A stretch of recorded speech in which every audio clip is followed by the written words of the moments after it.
The nutrients of the soil are very essential and crucial for various agricultural purposes.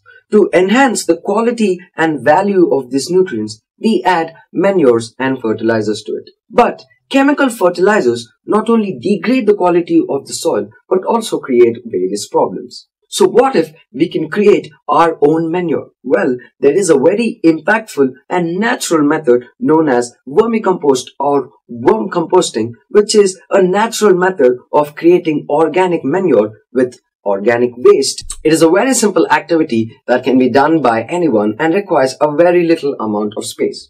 So here there are these earthworms, especially the compost earthworms, which have the natural ability to turn organic waste into worm castings. Now when these worm castings are combined with partially processed organic matter, it produces vermicompost. So let me tell you how a few farmers in Vinjamur Mandal use this process of vermicompost to progress naturally. So they built these vermicompost beds like these and filled it with organic waste like bananas, sugarcane leaves and other organic matter. Then they wetted this layer and filled it with dry cattle dung.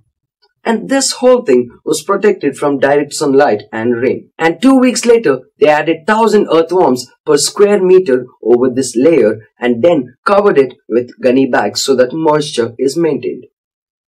And 60 days later, they collected their first manure and the second one was followed after 45 days from it. So for every 3 tons of organic waste, 1 ton of organic manure was produced.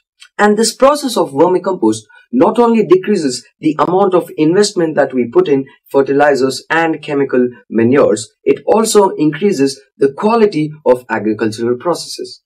So what have we learned today? We have learned about vermicompost. So until next time, happy learning.